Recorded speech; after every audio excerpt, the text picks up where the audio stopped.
NMF TV. Silence your radio, kill your television. NMFTV.com. Pass it to my boys Chuck Hollow and Polo. Real heads listening, not just to the intros. Knowledge of the realness, y'all should really feel this. Always down the ball, hard that y'all's witness. This here's really for the real thing. For those who've never really been bandwagon fans, listen to the real talk straight up from the stands. Kailangan natin mag-behave tong episode na to. Kailangan. Kasi kung magulo tayo, baka ipa-suicides tayo ng ating guest for this evening. We are hanging out with just a... Wala naman. No big deal. Just the head coach of Barangay Ginebra. Coach Frankie Lim is in the house! Thank you, guys. Thank you. Thank you for spending Thank you for inviting me. Yeah, you could be doing so many things. You chose to spend your Wednesday evening with us. We appreciate it very much. Yeah, anytime. Yeah. Coach, gusto ko lang sabihin na good luck sa akin si Miyako on Twitter. So Si Nico Halili din, si Nico Ramos. Lahat sila na good luck sa amin. Bakit ba sila ganoon? Coach? Oo nga. Parang nagpe-pre-prod naman tayo. It was perfectly pleasant naman. Mabait naman ako. Di ba? You have with us on the show, Paulo Bustamante. What's up? My name is Chuck Araneta. Si Carlo Pamintuan just finished his coverage of the Pacquiao-Mayweather fight. He's in Las Vegas right now. Yeah. If you wanna follow him, it's at me, the real Carlo P. P. Verified. Always.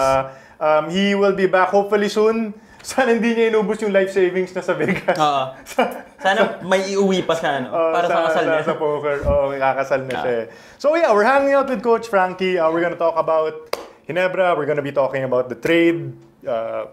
Something that that was relatively a surprise, Coach. Now, you guys had a trade a few days before the Govs Cup started, and yeah, we also wanted to parang get your thoughts on the upcoming Governors Cup. So it's gonna be just to sit back, enjoy our time with Coach Frankie Lim here on the show on From the Stands.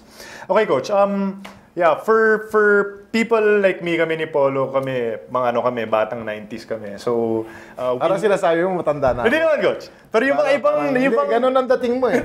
Pare naman, tinitira mo eh. Pare, tinitira mo eh. Magsusuicide na ako. No, but we know that we followed your career. Maybe some of the younger PBA fans might know you more from your coaching days, San Beda, and now with Ginebra. But maybe not a lot of people know na you actually had a 15-year career in the PBA. Yeah. You played for my Alaska Aces. Alaska Milkmen. For 7 years. Yeah, for 7 years. Diba? Then afterwards, you went on to Pure Foods for a couple of years. Then to Shell. Then my last team was San Miguel. So nadaanan mo na rin lahat. Chong, may not know this about Coach Frankie, but he holds the NCAA scoring record, pare. NCAA scoring One record. game, 55 points.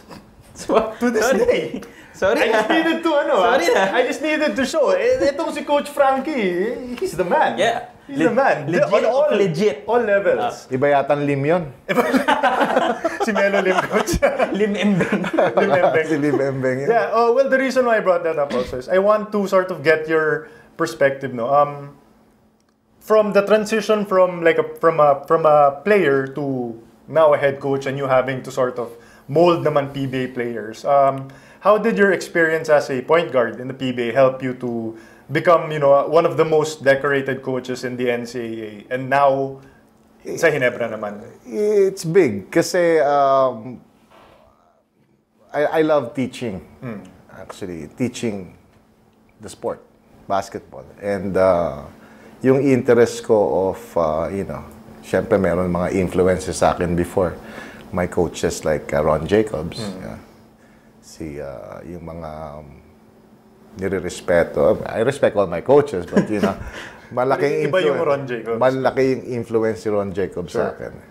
And parang during the time that he was coaching us in the national team, parang na-open yung mind ko na, ganito pala to. Ganito pala dapat gawin to.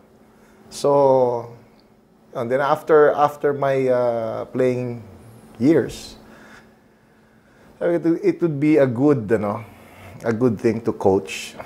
Kasi as a point guard, syempre you see everything inside. You are the coach inside. Pag if something happens na mali, you hear something from your coach. So, you're the leader inside. So, does that mean na parang you pay closer attention to the point guards in Ginebra or not naman necessarily? No, actually, it's how you play the game. Okay. How you execute your offense. How do you want your team to play defense? Siyempre, may para-paraan yan, di ba? So, doon ako doon ang tendency ko. And, siyempre, when you teach, especially in college students, siyempre yan, they love to score, di ba? So, you teach offense. Make them happy. Then, once you ask for one thing, which is defense, they'll do it for you. You make them happy first before, Diba? Kasi binigay ko yung gusto mo. Dapat naman yung gusto ko, bigay mo rin. Ganun lang. So, I would think, Coach, iba din yung, like what you said, teaching college students kasi sila willing pa to learn everything as compared to like transitioning now to actually coaching in the PBA. Is it a big change? Trying to coach a professional versus a amateur na, alam mo yun, parang trying to make his mark pa on big change dahil because of the talent level. Okay. No. Even, syempre, mga college players, hindi masyadong experience pagdating sa laro. Pero yung PBA players, since they've been there for a long time, and you still have to teach them on... Ang teaching points naman yung kung ano yung gusto mong mangyari. Yun. And they pick up pretty fast naman. And they're okay. Okay. Yeah. Well, I guess the question we have for you, coaches. So, we were expecting already the Govs Cup to start, more or less, when I was talking to Polo. Parang we were reading everything that's happening with Ginebra, yung rotations ninyo, yung mga legendary practices ninyo, di ba? Actually, when I first invited Coach Frankie, that was Monday. That was Monday. I invited him in the morning and hindi pa nagbe-break yung news nung trade noon. Then, siguro nung afternoon, nung nag-break na yung trade nung news, sabi ko, buti lang, sakto na yung natin si Coach Frankie. Sakto, divine niya. Kasi inaaral ko na yung pre-prod namin. All of the points that we were gonna talk about was with your practices and your new coaching style. Biglang pumasok tong trade na to. So, mas naging juicy pa yung pag-uusapan natin. Coach, bakit? What was the rationale behind moving Joseph Yeo, a proven scorer, a great passer in Ginebra, and then acquiring Sol Mercado days before the start of the Governor's Cup? I needed a big point guard. That's one. And you know how Sol plays. He's a tough guy. I need toughness in the team. And this guy is just gonna work. He's just gonna run. He's just gonna score. And dun sa sistemang tinatakbo ko, I think he fits very well. And if you'll notice, I have Tenorio, Eman, and Eman Monfort and Jens. No. Jens Nutel. Yeah, Jens. Okay. As my point guards. And those guys are all below 6 feet. Ayan. Okay. Looking forward, baka magka-problema ako sa mismatches when we play teams like Rain or Shine. When you have Norwood. Yeah. Which nakita ko last conference. Norwood was guarding a guy like Eman. Sabi ko, medyo mahirapan. So, when I got the approval of Sol, we did it right away. So Sol was a player na kayo mismo, coach, tina-target nyo talaga si Mercado, no? I want this guy for your team. Yeah. For the reason I think he'll fit very well. Okay. So, just to point out, you're envisioning Sol Mercado really coming to Ginebra as a playmaker sort of player. He's a twinner. Okay, he can play one, he can play two. So he can transition from either, and that's one of the advantages of getting Sol. Yes. Alright. And yung nakita din namin, coach, kay Sol was when he was in San Miguel, he was willing to sacrifice also for whatever the team needed. I saw the same thing. Yeah, diba? Parang I saw the same thing. He needed to score, he would score. But there were times na, nandiyon si Junmar. He just took care of the other 4 guys inside. Exactly. And a lot of the reaction din I saw online. Wala kang Twitter, coach, so hindi mo siya mabasa. Which good for you, good for you. Kasi kung nakita mo yung mga ibang sinasabi ng Ginebra fans, dismaya ka na lang talaga, coach. But a lot of them were saying, bakit natin kinuha si Sol? We have another person na kaagaw ni kakiwas na bola, ni Slaughter, blah, blah, blah. But parang what I said also on Twitter when that happened was, or when I was reading that was, if you think na Sol is going to hug the ball, then you're not watching him closely. You haven't been watching him closely these past few conferences. Kasi he's been one of the league leaders in assists. He's like what you said. And he gives also something na I would think wala si Yeo, which is a rugged defender in the backcourt. Yeah, but if you will look at the numbers of Sol, he had good numbers when he was playing in Meralco. Yeah. And I think he was top in assist, number 1 in scoring. Yeah, when he was playing with Meralco, there was a conference where he led us. He was an MVP, BPC candidate nun, coach. Correct. So when he got traded summer, then napunta siya sa San Miguel, then parang nagkaroon ng minor change yung kanyang game, which was good for him. Because he had teammates like Junmar, Arwin, teammates he can depend on when they're playing together. So, maganda yung nakita ko. And when he got transferred to Global, medyo bumaba naman. Bumaba yung laro niya. But I saw the good points. I saw the good games of Sol. Na sabi ko, I can use him. I can use him. Okay, I guess the point lang that I'd like to add is, I like as a Ginebra fan, I like the acquisition of Sol Mercado because for all of the reasons that Coach Frankie said, and also Sol is a willing leader, and that's something that I feel we can, it's a good move to be able to get a guy who's a winner, who's a willing leader to join the team. That's never a bad thing to get. And kanina before practice, I had a good talk with Sol. And it's his birthday today. Happy birthday. Sol, happy birthday, Sol. Happy birthday, Sol Train. Nice. Ganda ng regalo mo, Ginebra. Sabi nga yan, biggest gift. Oh, yeah. So, I spoke to him. Sabi ko sa kanya, I think you like playing here. Because just have, be patient and we'll know our place. You'll know how we do stuff here. And I think you'll... So, the plan for Coach Sol is parang, idadahan-dahan niya siya? I would think Ellie is still the starter right now. Yeah. Then you'd have Sol off the bench. Yes, correct. But in terms of like the depth chart, is it Eman muna before Sol? Or parang titimbrihan niyo na lang as the game goes? It depends Kasi right now, I'm looking at, LA, then Sol can play 2. Ganun tip. Pwede niyo rin niya i-sub si Mark. I think you have JJ pa pala. Yeah, JJ. So I have Mark, JJ, Barakael. Ellis. Ellis is injured. Okay.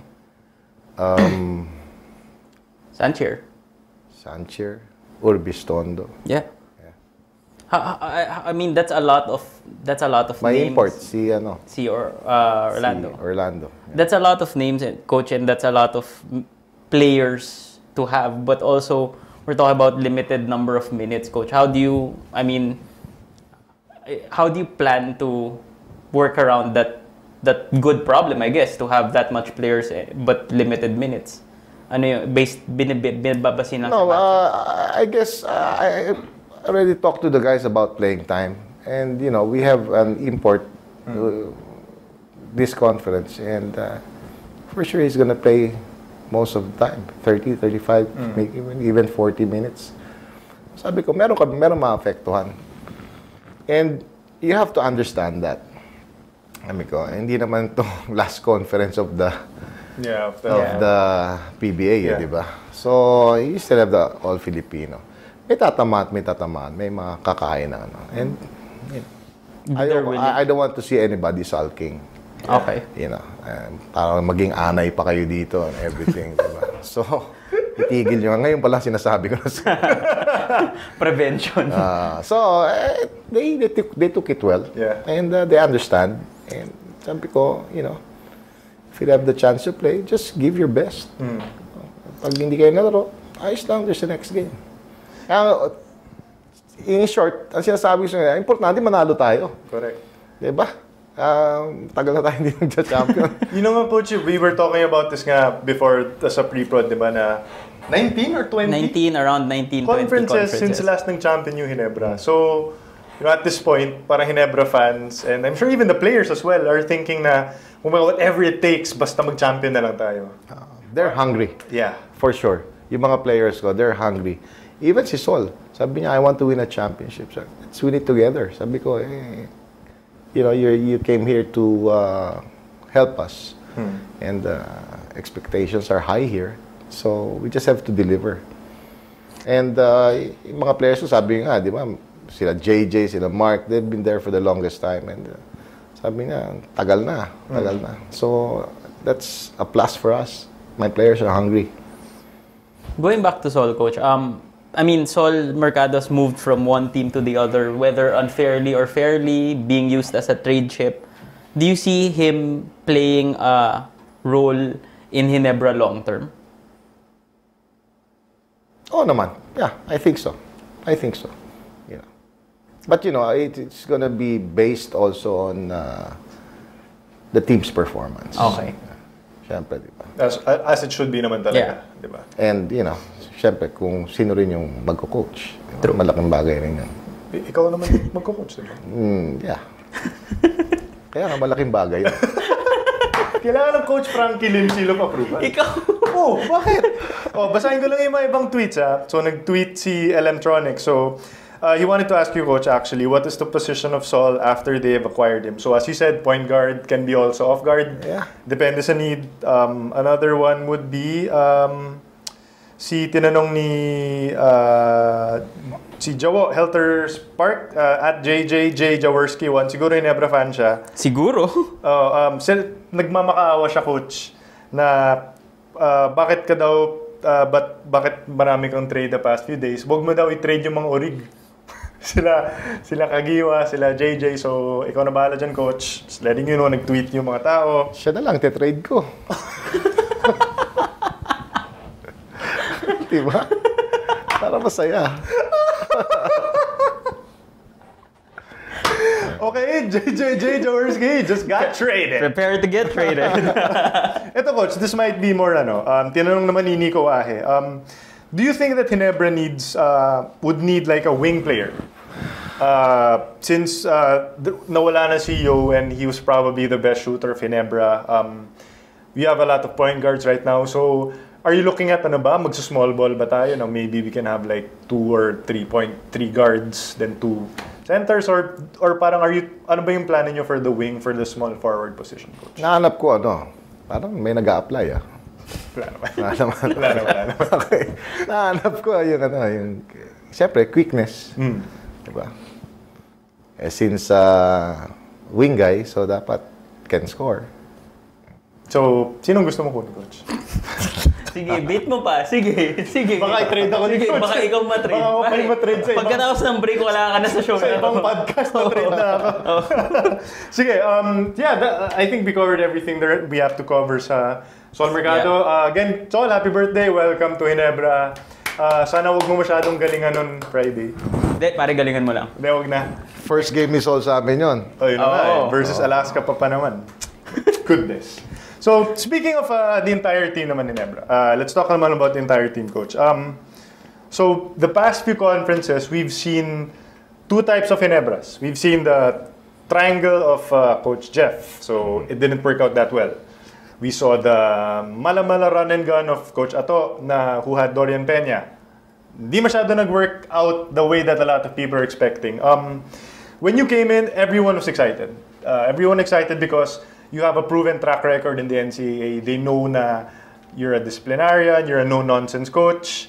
What is the biggest change that you've implemented sa Ginebra when you became the head coach of the team? Nagsusuka na sila sa practice?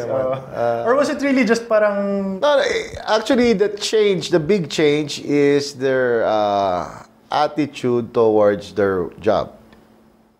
And not to mention the direction. So every time I teach something, I want it done. And I want it yung talagang eksakto. Pag you just don't set screens, you make it happen. Diba? Kasi minsan yung mga screen hindi tumatama. Para lang masabi na nag-screen ka. Pero actually hindi tumatama. So requirement was, to execute those screens. And if we have shooters, you have to shoot. So what do? You practice your shooting. Yeah. So, mahirap kasi magkaroon ka ng player na shooter na hindi makashoot. Di ba? You'll have problems. So, they've been practicing their shooting. They've been very disciplined in setting or executing their screens or even the plays. And you just have to explain to them clearly the whole picture. Para lahat kayo on the same page. Di ba? Hindi po pwede yung, kung ganito, coach. Kung i-trade kita. Hindi po pwede yung ganun Kung i-trade nga kita. Diba? Hindi po pwede yung ganun. So, dapat, pag may sinabi, di ba? Pag may sinabi, gawin mo na lang. Gawin mo na lang, nasa Ginebra. Joke lang yun. Joke lang. Ako, coach, my question. From your time with San Beda, you're known as a defensive-minded coach, and that's how you got your running game started from your defense. Is that? Am I correct to assume that that's how you're moving forward with Ginebra? Again, it starts from making stops. Di ba? Kailangan makakuha ka ng isang stop, makuha mo yung rebound. Then that's your opportunity to run your fast break. And if you don't make stops, I don't think that's possible.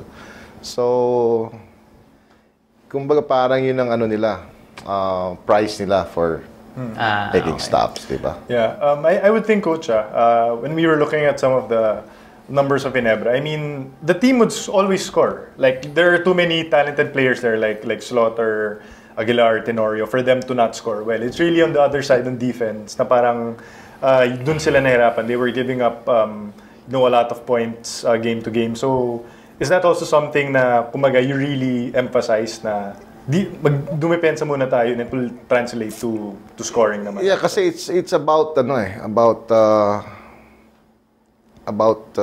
thinking of it's about again executing your defense, diba? And clearly, you have to explain to them what they have to do. Down to the techniques, down to how you want to sag, where you want to put the ball, where to send the guy, to the right, to the left, Merong mga ganong, yung tinatawag kong paying attention to details. Attention to detail. Yan ang kailangan. And you make them understand why we're doing stuff. Diba? Kasi, ikaw ba, pag may pinagawa ko sa'yo, gagawin mo na ng blindy, kailangan maintindihan mo rin kung bakit natin ginagawa ito, di ba? O baka sabihin mo, si Coach, pinapagawa sa akin para Coach, bakit trade mo lang naman ako? Pag may pinagawa ka sa akin, gagawin ko talaga. Baka ma-trade ka Hindi, baka sabihin nila, pinapagawa lang sa akin to para mapagod ako Di ba? Mahirap yung gano'n. So lahat ng ginagawa niya may purpose talaga. Exactly. Yeah. Siyempre gusto mo ng gano'n, di ba? Cool. So it's about one action leading to the other talaga. I think that's where the breakdowns happen. And in the few weeks after, Coach, na we found out you were going to become the head coach, Ginebra was making moves again, acquiring a lot of your former players from San Beda. How did the arrival of those players, kumaga, what do you think would be their contribution or output for this upcoming contract? I just got Dave Marcelo. Kukunin niyo ba si room coach? Just one player. Sabagay, So, sabi nga nila, di ba? Dadaling ko lang some players. Yung nga, that's what everyone says. Parang hinintayin na lang na... I just got one player. Isang player lang yun. And Dave. And, you know, I've coached Dave for 5 years in Zambeda. And he has improved a lot nung umakyat sa PBA. And sabi ko, you know, it's a good move to get him just to give Slaughter some time in the bench, diba? So, pag nagpapahinga si Slaughter, o na-foul trouble, o na-injure, at least meron kang bubunutin na... Na maaasahan mo talaga siya. He knows the system. Okay. Ako, Coach, as a Ginebra fan, and I'll phrase this as politically correct as possible, but as a Ginebra fan kasi ang daming kwento-kwento na lumalabas with Ginebra. I mean, you're one of the most popular franchises in the league, so hindi mo rin maiiwasan yung kwento.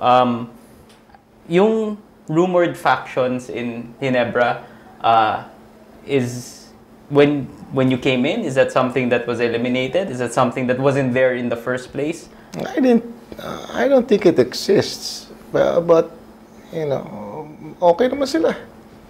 You know, wala. I know JJ and Mark are good friends, so it's just natural to see them, you know, together, hanging out, hanging around, and together and talking. You know, but doesn't necessarily mean they don't talk to Tenorio. They do. I see them talking. I see them talking to Slaughter. So, kasi alam mo, minsan meron lang mga tao na, you know, trying to create intrigues just to mess up the minds of the players, you know. Makagawa ka lang ng isang kwento na pagpepiestahan ng tao, ilalagay mo, ilalabas mo. Hindi maganda. And it's not helping the team. Kung mahal mo yung Ginebra, it's not helping. And we're trying to be one. We're trying to be supportive of one another. And, you know, yung mga ganong issues na kaya mga trade, lalabas, o si Yeo, si Barangay, si ganyan, si Teno. I mean, parang fishing expedition. Di ba? Nanguhula eh. And, minsan nakakainis marinig. Totoo. Nakakainis marinig. Kasi I'm with the guys every day. You know, siyempre, kung merong nangyayari ron, ako na makakaalam, di ba? So, nakakainis lang na merong mga ganon. Na imbis na suportahan yung team mo, maging positive, they try to create intrigues na para lang may pag-usapan.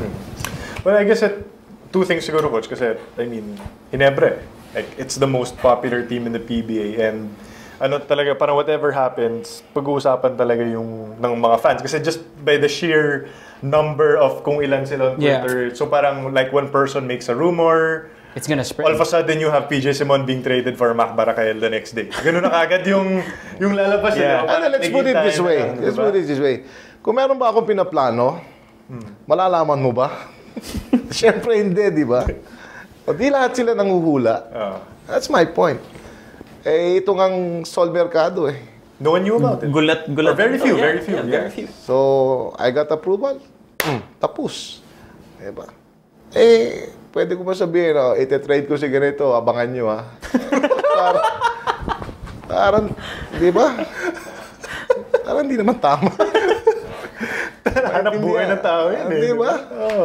True. So, I guess the lesson in it all is, you know, maraming nagmamarunong. Yes, konti lang ang marunong, ang may alam talaga. Tawag ko dyan, mamaru. Mamaru. Hashtag mamaru. Yeah. So in terms of Coach, I guess for the team, before we take a break, we talked about the drought of Ginebra, the 1920 conference drought. Is a championship really the ultimate goal for your team's conference, or are you looking at it like as a parang multi-conference step to eventually getting a championship, or kumbaga win now na ba ang Ginebra? Well, syempre gusto mong manalo. You want to win a championship. Diba? But, you know, syempre, merong ano yan merong mga adjustments with regards to players, nag-adjust sa coach, coach nag-adjust sa players, you know. Merong mga ganong factors. So, if you'll ask me kung ano yung target namin, I'll go for the big one. I'll go for the championship. And, you know, if we fall short, at least andun ko mas mataas pa rin, di ba? True. Mahirap kasi sa akin parang hindi maganda pakinggan na ang target mo semis. Di ba? Parang masyadong passive na hindi mo maintindihan. True. Ang babaw ng ambisyon. So, we'll go for the big one. At least klaro from the beginning and with you and all of the guys in the team that we're going for this. Yeah, pag sinasabi na, parang you're putting or giving yourself additional pressure. Same with the players. Di ba, nandito naman tayo para manalo, di ba? Correct. So, hindi tayo nandito para mag-semis lang. Okay. Hey, you heard it from Coach Frankie Lim. Yeah. Championship is the ultimate goal. Let's see, because there are 11 other teams that actually want, maybe have the same goal. When we come back after From the Stands, hopefully hindi pa kami na-trade ni Polo. And if we're still here after the break, let's preview the upcoming Governor's Cup in the PBA. With Coach Frankie. You're still watching From the Stands. What do you think is ailing local football? Well, politics. Should athletes be endorsers? Yes, why not? Why did you refuse to be the Haskell's head coach countless times? I've been there, done that. Too much politics, like I said. Like I posted one time a few days ago, coaching is a thankless job. With what's happening with Michael Weiss, we talked about it already before, personally, one-on-one, and I said, it happens. And I said, you should know that because you worked also somewhere in other countries as well. There's no such thing as a permanent job in coaching, in any sport. Why do you say thankless? Well, you're only as good as the wins. And then that's it. Plus, of course, there are other factors like disrespect, honor, honesty, and all of this. Because you're just a coach, you're not a manager. You're not the association, you're not the institution. So you, as a coach, you're just an employee. So you're as good only as the wins that you have. Okay, juicy pinag-usapan natin eh. Off the air, no? Off the air eh. Yun yung maybe like in 20 years we can talk about it. Magte-tell all books yun, Frankie. Gagawa tayong libro. Gawa tayong libro. Okay, we're back here From the Stands. We want to just take you very quickly through our preview of the Governor's Cup. Because it's already started. We're still hanging out with head coach of Barangay Ginebra, Coach Frankie. Again, Coach, thank you again for spending your Wednesday evening with us. Okay, when we were looking at the teams and how we were gonna rank them, syempre, we asked Coach Frankie, if he wanted to do this preview. Pero Coach, being the very respectful and objective coach that he is, sinabi niya na masyado namang nag-feeling kung isasama niyo yung Ginebra sa championship contenders. Diba? So, what we wanted to do na lang is actually base this preview around who Coach Frankie feels are the championship contenders for the upcoming Govs Cup, aside from Ginebra. So, in terms of the 4 teams, Coach, na sa tingin mo yung talagang sure na would be like a championship contender, they are, for you? Well, first is San Miguel. San Miguel. Despite Coach yung very, very poor, at least for their Commissioner's Cup. Kasi ang feeling ko parang napagod sila. But given time with a very good import, I think they have a very good chance. You have Junmar there, you have Arwin, you have Cabagnot. Medyo balance yung lineup. And they're pretty strong. So sa tingin mo, Coach, with San Miguel, it was really the fatigue. Yun talaga yung pinaka-issue. 7-game series, tapos naubusan lang talaga sila. Fatigue factor, tingin ko. And, hindi natin alam. Baka may mga slight injuries yung mga players. Si Arvin, alam ko, was Yeah, I think he was injured talaga during the Commish Cup. So, Okay. malaking bagay yan. Sige, so San Miguel, Pure Foods. Pure Foods pa rin. Defending champions eh. Yeah. Yeah. Marcus Blakely's back. Yeah. Sayang do wala pa si Ian Sanggalang. Yeah. Looks like he's gonna be out for the rest of the season. Pero Nasaktan na naman. Hindi. He delayed yung recovery his... ng coach. He wanted to come back, sure siyang 100%. So, he's gonna continue to go through recovery. Hindi ko alam yan Dami niyo alam Dami coach. Marami yun, nagmamarunong kami. Mamarurin kami. Yun eh. Because ako, Derrick Rose fan ako eh. So, sanay na ako sa mga ACL na napunit. Alam ko, matagal talaga yan eh. So, nung sinabi niya, babalik siya by Govs I Cup, understand. Hindi yan. Nope, not happening. Yeah, and they have Blakely again. Blakely, very good, very nila. good import. Complete din yun. So, you have Devans, James, PJ. James was healthy again after a long time. Yep. Then, itong si Tokentex. They have an Asian import. Yeah, and import talaga. Yeah.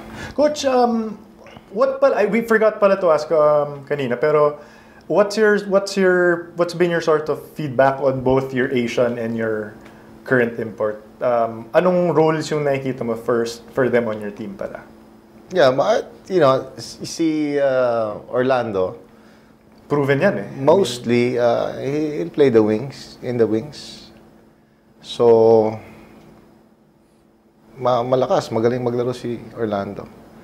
And itong si Sanchir is a shooter. So, Kailangan namin. Coach, anong take mo sa Asian imports? I mean, is it something that you're having difficulty to adjust to, or is it something na welcome change in the PBA? Well, okay lang, to have Asian imports. Okay lang. Kasi ano naman yun, if you want to get one, you can get one. If you don't, okay rin. So, some teams choose to have one, like us. So, okay din yun. It's also an opportunity for those guys to get to play in the PBA. And malaking challenge then for us, kasi if they're not good enough naman, I don't think they'll be able to play here. So some of the players are members of the national team of their respective countries. So, I saw last night yung point guard nung Global. Yeah, was pretty good. Yeah.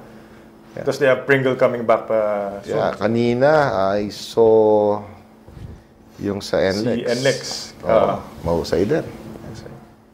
Yeah. That's good. For those that actually need... If you have a spot for it talaga and you have a need for it, malaking tulong rin yung Asian import. Like for Ginebra, we needed shooting for a while, and getting someone like Sanchir na shooter will definitely help spread the floor for Greg. Okay. Mamaru.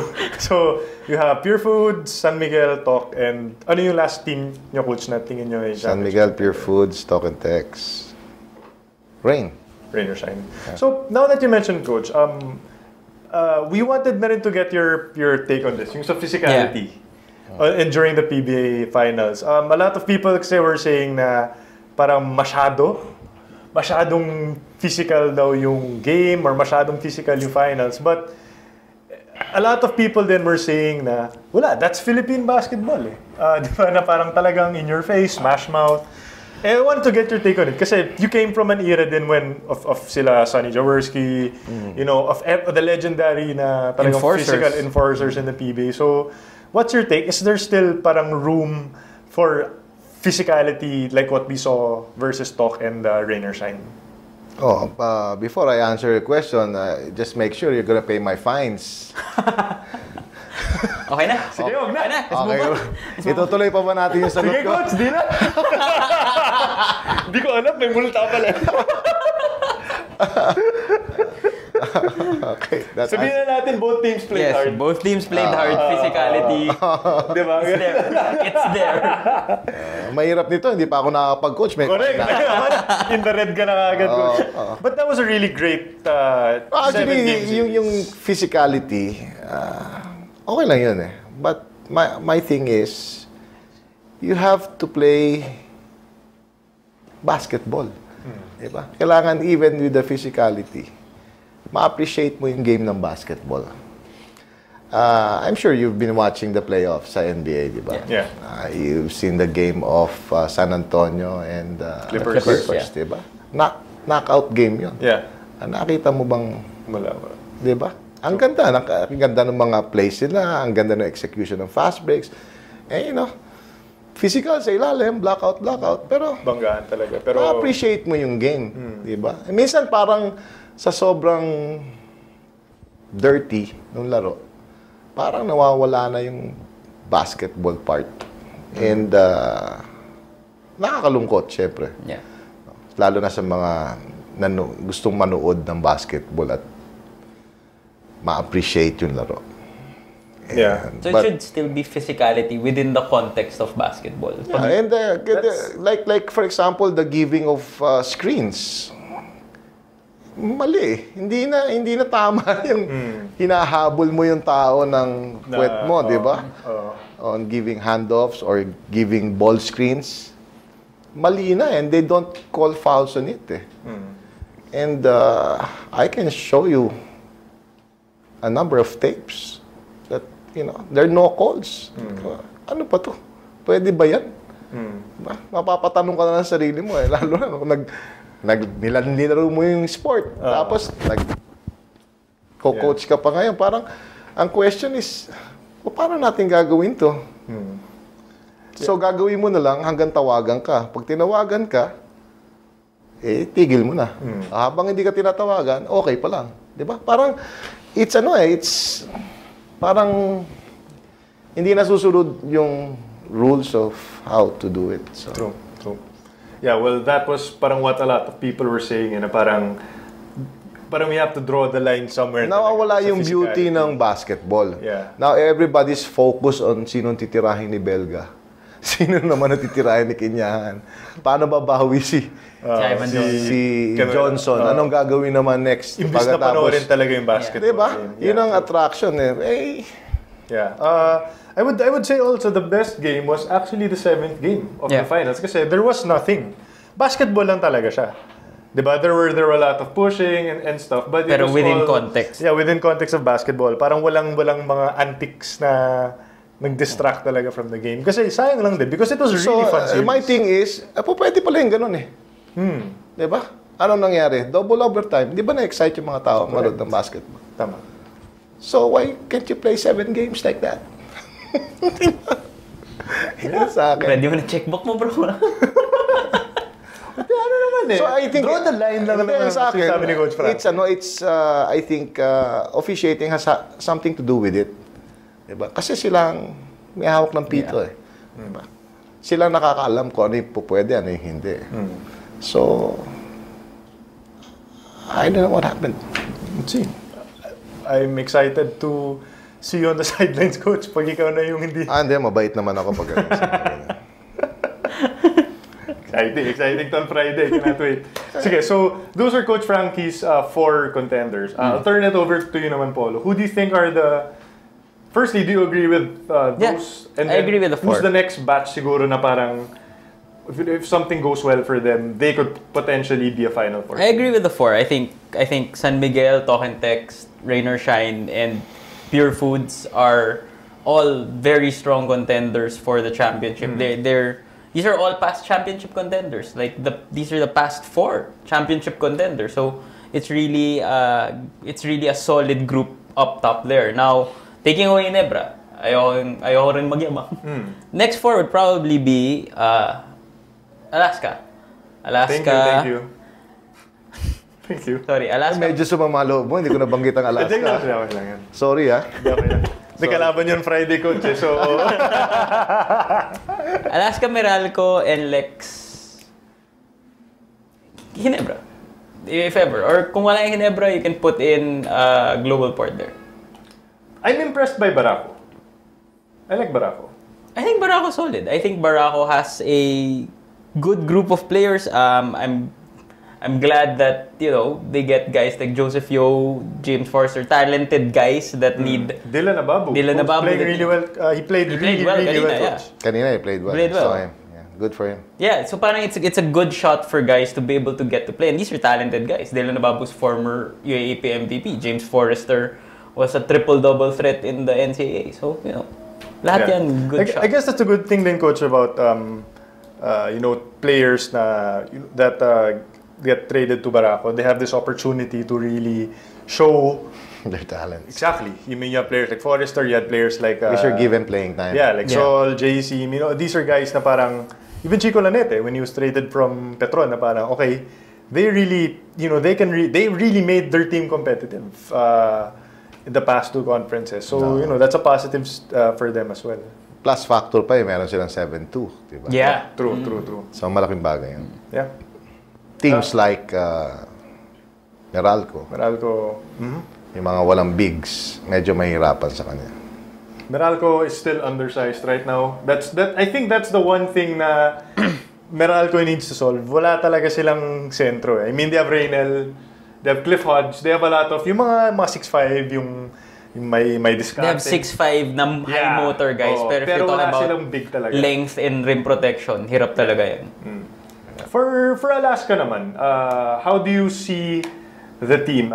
You said, I think this is one team din, Coach, na parang Alaska was fatigued na rin siguro. 7-game series, they lost in the quarters ba? Quarters. But do you think this will be a bounce-back conference for Alaska? Yeah, for sure. Alaska is a well-coached team. And, you know, the last time I spoke to Alex, he said he's happy with the bunch of guys he has.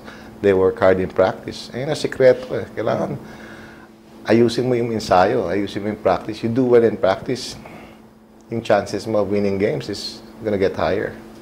And, you know, he has guys like Hontiveros, Hasul, you know, you have Abueva, you know, he's very aggressive. You have a big man, Tos, Casio, you know, maganda ang lineup niya. Well balanced. Yeah. Looking naman at a team like Global Port, Coach, they have great individual players like Stanley Pringle, Terence Romeo. How do you put it all together? Yeah, when you look at a player like Romeo, is he someone that A, you're impressed with, and B, can you actually build a team around like players like Pringle and Terence Romeo? I think Terence is very, very good on his moves, good dribbler, and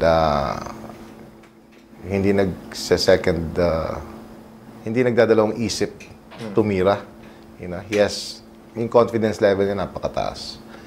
And you have a very good point guard si Pringle. Yep. So I think ang important sa kanila is to make it complete na getting a big guy, a solid one. Yun ang importante sa kanila. Kasi yung mga scorers on the side, madali na punuan yun. But instantly, siguro, malaking ipagbabago ng team na yan o ilalakas ng team na yan if they get a good big man. Yeah. Pag naayos mo yung foundation nung scorer, nung point guard, tsaka nung big man. Yeah, medyo, yung backcourt nila, nakakatakot na talaga eh. Kasi ako, normally, once you build the team, uunahin mo yung point guard and big man eh. Yeah. Yun ang uunahin mo. Then you can get balance na lang from the wings 2-3 guys. Cool. Then you have a 4 guy who's willing to do the dirty job. Okay yan. Okay. Sige, so let's just recap picks ni Coach Frankie. So the championship contenders, again, aside from Barangay Ginebra, kasi ayaw ni Coach Frankie i-jinx, is Talk, Rain or Shine.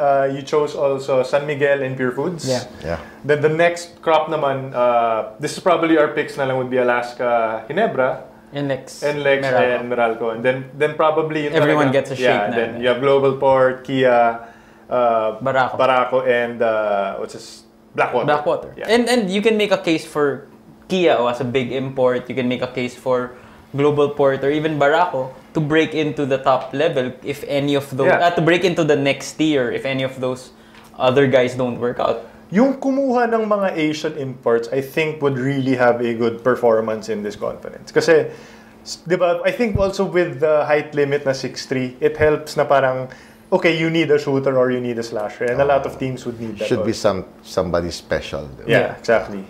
Exactly. And I'm excited to see Sam Douglas is also going to be he's playing here. It's going to be fun to watch as well. So yeah, that's going to do it. That's going to do it for this episode, episode 10. This is our Ginebra with Coach Frankie as well as our Govs Cup preview. It's actually ongoing right now, but we wanted to share with you our thoughts leading up to what we're sure is going to be another exciting conference. We want to thank our guest, Coach Frankie Lim, for hanging out with us this evening. Thanks for having me. Coach, we hope that you can drop by soon again. Baka sama natin si Miyaka para masaya talaga. Mag-Father's Day episode tayo. Father's Day episode. Miyaka and Coach Frankie. I'm sure it's gonna be a lot of fun. But Paul, I just want to hit every one of the links muna before we wrap up. You guys can check us out at nmftv.com. We're live every Wednesday, 8:30 p.m. And then afterwards, you check out NMFTV Sports. That's where we have our show afterwards. Pag di nyo napanood yung live show. And then download us on iTunes. Just search From the Stands. We have the video there. We have the audio content there. And we'll be posting in the next couple of days how to get us through Android naman. Yep. And if you want to tweet your questions to Coach Frankie, tweet nyo na lang si Miyaka. Yep. At Miyaka na lang. At Miyaka na lang ilagay natin dun. If you want to follow us or ask us questions, you have our Twitter handles right there. Okay? So on behalf of Coach Frankie Lim, on behalf of Carlo Pamintuan, and on behalf of Paulo Bustamante, my name is Shaq Araneta, and we will see you next week for another episode of From the Stands. Peace! The views and opinions expressed on any program are those of the persons appearing on the program and do not necessarily reflect the views and opinions of the New Media Factory. Some programs on this network might include strong images and language and may not be suitable for all audiences. Viewer discretion is advised.